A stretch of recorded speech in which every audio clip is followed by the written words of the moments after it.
جامع ملفوظات فرماتے ہیں کہ ایک طالب نے لکھا، طالب و سالک، طالب اصلاح نے کسے لکھا؟ حضرت اقدس مولانا تھانوی نور اللہ مرقدہ کو۔ ایک طالب نے لکھا کہ بزرگوں سے حاصل کرنے کی کیا چیز ہے اور اس کا کیا طریقہ ہے۔ اب تو لوگ سمجھیں گے بزرگوں سے حاصل کرنے کی چیز خلافت ہے، اور اس کو حاصل کرنے کا طریقہ مٹھائی کے ڈبے لے جاؤ، کبھی یہ ہدیہ لے جاؤ، کبھی وہ ہدیہ لے جاؤ، یا ان کے کچھ ملفوظات وغیرہ ضبط کر کے شائع کرا دو، انہیں خوش کر دو، بس خلافت مل جائے گی۔ خلافت ہے کھلی آفت ہے، کھلی آفت۔ اسی لیے ایسے بزرگوں کو منتخب کرتے ہیں، ان کا انتخاب کرتے ہیں جہاں یہ مقصد جلدی حاصل ہو جائے۔ جب نیت ہی میں کھوٹ ہے، فتور ہے، تو کیا حاصل ہوگا؟ انما الاعمال بالنیات وانما لامرئ ما نوی۔ ٹھیک ہے، تمہارا مقصد یہ تھا، مل گیا، باقی ہے اس سے گھٹیا مقصد اور کیا ہو سکتا ہے؟ تو دنیا ہے۔ بزرگوں سے تو تعلق اس لیے ہوتا ہے کہ مولا اور مالک سے بندے کا تعلق بڑھے اور دنیا و ما فیہا سے اس کا تعلق گھٹے۔ یہاں دنیا ہی دنیا، اس تعلق کا فائدہ اور اس کا حاصل کیا ہوا؟ اب دیکھو تصوف اور طریقت کیا ہے ان حضرات کے نزدیک، اور اب دیکھ لیجیے تصوف و طریقت لوگوں نے کسے سمجھ لیا ہے؟ ہمارا راشد صاحب، ہمارے کاندھلوی کا ایک دن فون آیا، انہیں پتہ چلا کہ میرا میرٹھ میں کوئی نظام ہے۔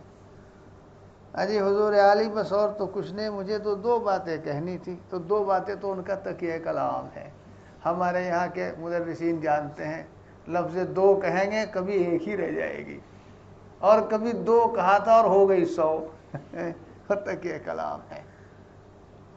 میں نے کہا فرمائیے، معلوم ہوا ہے؟ میں نے کہا ہاں، جا تو رہا ہوں دینی مذاکرے کے تاجی حضور عالی، وہاں بہت سے لوگ اپنی خلافتیں جھولوں اور بستوں میں ڈال کے لے جاتے ہیں اور ایسا اور ویسا کرتے ہیں۔ تو میں نے کہا پھر اس کی اصلاح کے زیادہ حقدار تو آپ ہیں، کیونکہ بہت سے لوگ حضرت مولانا سے جڑے ہوئے ہیں، حضرت مولانا افتخار صاحب رحمۃ اللہ علیہ، والد ماجد، اور میں چھوٹا آدمی ہوں۔ اجی حضور، میں نے کہا اچھا خیر، دیکھوں گا اپنی حد تک، کچھ کر سکا تو کروں گا، کہوں گا۔ بہتراں باشد کے سر دل براں، گفتہ آیت در حدیث دیگراں۔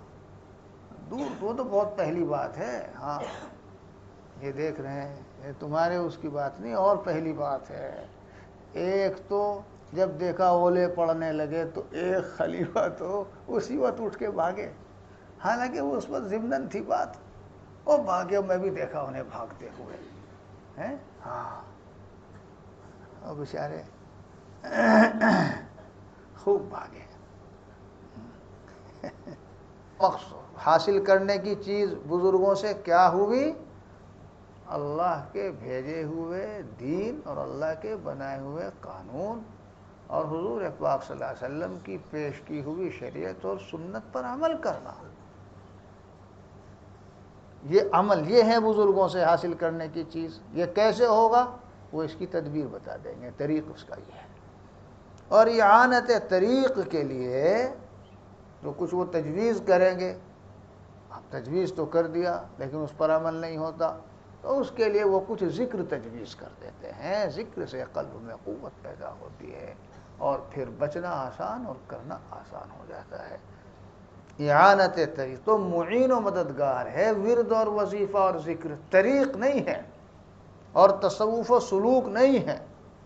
اسی کو تو فرمایا امت کے حکیم و ملت کے مجدد نے کہ لوگوں نے اوراد و وظائف کو تو طریق سمجھ لیا، اور اس وقت تو حالانکہ اتنا سمجھا بھی نہیں تھا۔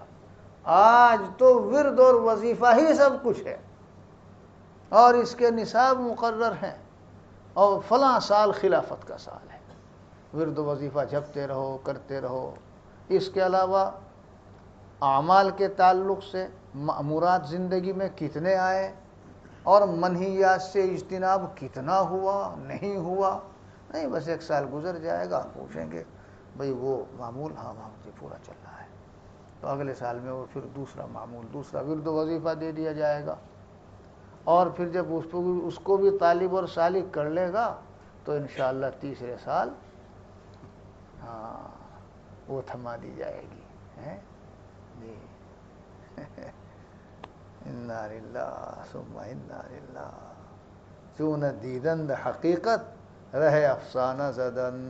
پتہ ہی نہیں ہے لوگوں کو کہ ہے کیا تصوف اور سلوک اور طریقت اور شریعت، اور پیر لوگ بیٹھ گئے یہ پیروں کا کام نہیں تھا حضرات، یہ تو شیخ و مشائخ و شیوخ کا کام تھا، یوں تو ان کو لوگ شیخ بھی کہتے ہیں بہرحال،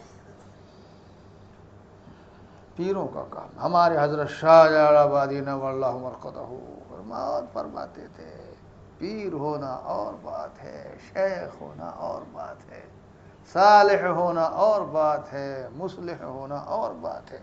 حضرت بہت کھل کے گفتگو فرماتے، اے بیچارہ پیر صاحب، وہ بیچارہ صوفی جی، اوہو سمجھ جاتا ہوں کسی پیر کا بگاڑا ہوا ہے، صاف فرماتے تھے، سمجھ جاتا ہوں پیر کا بگاڑا ہوا ہے، وظیف چی ہو گیا ہے۔ اور قربان جائیے حضرت تھانوی قدس الروح کو، وہ جو مجھے چھوٹا سا حضرت کا ملفوظ ملا نا، ملفوظ چاہ، اس نے تو میری روح کھلا دی۔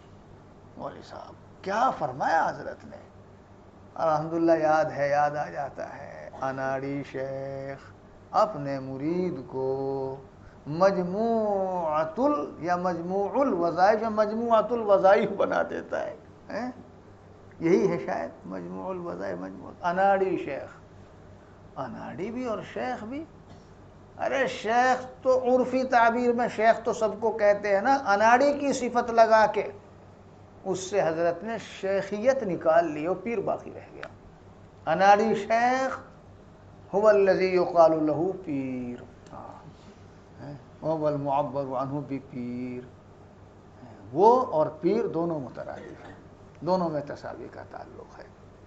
اناڑی شیخ اپنے مرید کو مجموعۃ الوظائف بنا دیتا ہے، وہ کچھ لکھے گا کہتا اچھا 2000 مرتبہ ذکر اور بڑھا لو، پھر کچھ لکھا کہ بھئی ابھی کمی ہے 3000 مرتبہ، 20,000 مرتبہ ذکر، اور غضب تو ہو جاتا ہے جب وہ شخص تعلیم و تعلم سے تلبس رکھتا ہو، چاہے پڑھنے کے تعلق سے چاہے پڑھانے کے تعلق سے، 20,000 مرتبہ ذکر جھپے گا رات میں۔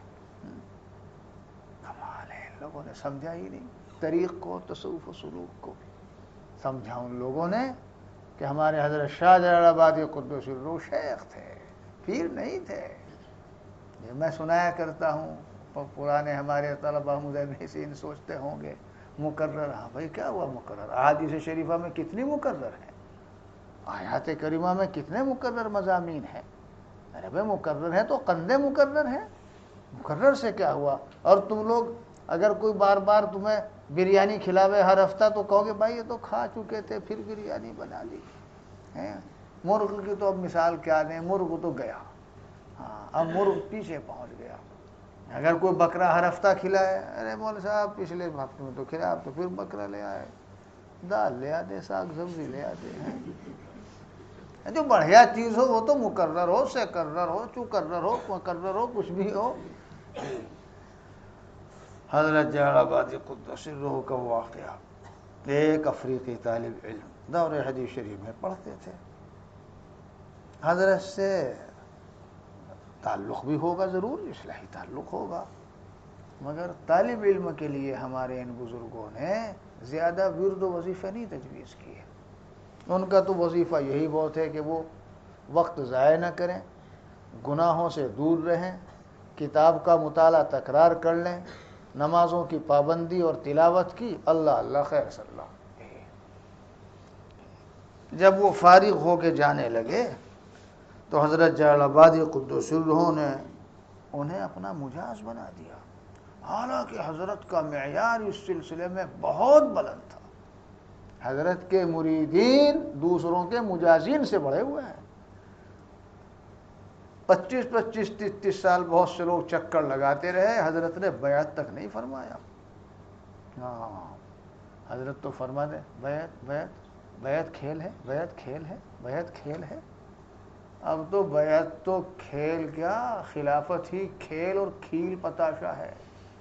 ایسے تو کھیل پتاشے بھی نہیں بانٹتے جیسے اب لوگ خلافت بانٹ رہے ہیں۔ جی، معیار بہت اونچا ہے، مجاز بنا دیا۔ وہ بیچارے تعلیم میں کہنے لگے حضرت مجھے تو کچھ بھی نہیں آتا، حضرت مجھے تو کچھ بھی نہیں آتا۔ فرمایا تم کیا جانو، تم کیا جانو، ہم جانے، تم کیا جانو۔ 3 مرتبہ بولتے تھے حضرت اسی طرح، تم کیا جانو، تم کیا جانو، ہم جانے۔ یہ تھے شیخ، یہ جانتے تھے، اور ورد و وظیفے میں الجھا رکھا۔ میں کیا بتاؤں، ایک طالب علم آسانی، اور مجھے پتا چلا 10-15 ہزار مرتبہ اس کے لیے ورد و وظیفہ، اور افتاء پڑھنے آیا۔ یہاں افتاء پڑھنا اور یہ ورد و وظیفہ، ابھی نہیں تمہیں اندازہ ہوا، گھبرائیو تو مت۔ ہاں، خبطیت تو ہے نہیں میرے ہاں، مگر بھائی یا کام یا آرام، محنت تو کرنی پڑتی ہے۔ یوں کہا کریں افتاء میں کے لیے جو آویں، یوں ہاتھ پکڑ کے کہا کریں کہ سال کے آخر میں یہ بیٹھا ہے بقرات ہے، اور یہ بھی کہتے ہیں کہ اگر ایسی ہی محنت ہم پہلے سے کرتے ہیں تو پھر کیا ہوتا۔ ہاں، اب تو گزر گیا بھائی، اسی سال کر لو، پہلے سے تو گزر گیا ہو، تو لو تو مت کہو بس اب ہے۔ اس کے لیے ان کے شیخ نے 10,000 15,000 مرتبہ، میں احتیاطاً کہہ رہا ہوں ورنہ مجھے 20,000 مرتبہ یاد پڑتا ہے، ورد و وظیفہ تجویز کر رکھا تھا۔ اور افتاء کا طالب علم، بھائی اگر ویسا مفتو کا افتاء ہوتا دیوبند کی مشینوں والا تو وہاں تو کچھ کرنا نہیں، چل صبح سے شام تک تو 5,000 صبح میں، 5 شام میں، 5 عشاء کے بعد، 5 سحر میں پورا کر لیا کر۔ یہ کمرے ہمارے ادھر کے نئے نئے بنے تھے، ابھی دیواریں اٹھی تھی، سخت سردی کا موسم، اب وہ صبح کو سردی کے موسم میں 4:30-5 بجے اٹھتا اور ہوا ہو یہی کہوں گا۔ اسی طرح کبھی کبھی عصر کے بعد بیٹھ جاتا، یا ہمارے یہاں کے طلباء دیکھنے کے لیے اسے پیچھے کھڑے ہو جاتے، وقد لقبوہ بذاکر، کہنے ذاکر صاحب، ہمارے مولی ذاکر نہیں، اس کا لقب ذاکر تجویز کر دیا تھا۔ جب اللہ کا بندہ وہ پیلا ہو گیا، خوش، میں پوچھا، کچھ کہا، لیکن منع اس لیے نہیں کیا کہ جنہوں نے اس کے لیے وہ تجویز کیا تھا وہ مجھ سے ایسا تھا، میرا ان سے خرد ہونے کا تعلق ہے، اور ضابطے میں بھی دوسرے کو دخل دینے کی اجازت نہیں۔ لیکن جب میں نے دیکھا کہ معاملہ انتظامی نہیں شرعی ہو گیا، اگر میں پابندی نہیں لگاؤں گا تو پتہ نہیں ایک ہی جست میں کتنے مقامات طے کر لے، یعنی دماغ میں خشکی ہو کے پاگل ہو جائے۔ تب میں نے اسے کہا اور منع کیا، بالکل پھیکا پیلا ایسا۔ اور یہ وہی ہے، میں نے تم لوگ کو تو نہیں بتایا، ایک مرتبہ مجھے فون کر کے کہا تھا حضرات، وہ تو بولیں گے ہی، بھائی کہو بھائی، کہتا میں ابو بکر آصابی۔ اچھا کیا بات ہے بھائی؟ حضرات مجھے بخاری شریف دے دی گئی ہے، تو کیا ہوا؟ میں نے کہا سبحان اللہ حضرت، یہ تو علامات قیامت میں سے ہے۔ تو میں نے کہا قیامت کو روکنے کا ارادہ ہے تمہارا، آوے گی نہیں قیامت؟ آنے دے، تو یہ چاہتا ہے قیامت نہ آوے، پڑھا بخاری شریف۔ وہ چپ ہو گیا بیچارہ۔ انا للہ ثم انا للہ ثم انا للہ۔ حضرت جلال آبادی قدس الروح نے تعلیم و تعلم اور مطالعہ و مذاکرے کی راہ ہی سے سلوک طے کرا دیا، یہ ہوتا ہے شیخ۔ وَلِذَا قِيلَ طُرُقُ الْوُصُولِ إِلَى اللَّهِ عَدَدَ أَنفَاسِ الْخَلَائِقِ، اللہ تعالیٰ تک پہنچنے کے راستے تو اتنے ہیں جتنے انسان کے سانس نہیں، اور صرف انسانوں کے سانس نہیں، مخلوقات کے سانس۔ مبالغہ دیکھو، ایک انسان کے سانس نہیں، وہ بھی بہت ہے، اور تمام انسانوں کے ساتھ وہ اور زیادہ ہے، تمام مخلوقات کے ساتھ مبالغہ مقصود ہے، عدد انفاس الخلائق۔ ہم نے سمجھا یہی ایک طریق ہے۔ اب وہ پیر صاحب سے انہیں جو کچھ وظائف کا طریق معلوم ہوا، یہ بھی لے کے اسی کو بیٹھ جاوے۔ کیا ہے یہ تو کچھ بھی نہیں ہے، سچ کہتا ہوں کچھ بھی نہیں ہے۔ لیس بشیء، لیس هو من الطریقۃ بشیء ولیس هو من الشریعۃ بشیء۔ دیکھو اب یہ فرماتے ہیں کہ اس تقریر سے مقصود اور طریق دونوں معلوم ہونا۔ مقصد ہے ارے بھائی بیٹھے رہو تم، اپنا کام کر رہا تو اپنا کام کرو جب تک مجھے پتہ نہ چلے، بس۔ مقصود ہے یہی جو اعمال ظاہرہ اور باطنہ، کرنے کے اور بچنے کے۔ کرنے کے جو اعمال ہیں، اخلاق ہوں یا اعمال، وہ تو ہماری زندگی میں، طالب و سالک کی زندگی میں آ جائیں، اور جو بچنے کے اعمال ہیں وہ طالب اور سالک کی زندگی سے نکل جائیں، دور ہو جائیں، بس۔ اور اس کا طریق یہ ہے جو معلم و مربی و مرشد تجویز کرتا ہے، بس۔ اور اس کے لیے ذکر بھی تجویز کرتا ہے۔ ذکر تو معین و مددگار، مثال سے سمجھاؤں، میں ذکر کو کہا کرتا ہوں وہ ٹانک ہے، ٹانک۔ ٹانک سے صرف علاج نہیں ہوتا، ٹوانک سے علاج نہیں ہوتا، وہ تو طبیعت چونکہ مدبرہ ہے، اس کو تقویت پہنچانے کے لیے استعمال ہوتے ہیں۔ اب کوئی صرف ٹوانک سے علاج کرنے لگے نہیں ہو پائے گا۔ اب ایسے ہی ہو رہا ہے جی، اس طریق سے مقصود اور طریق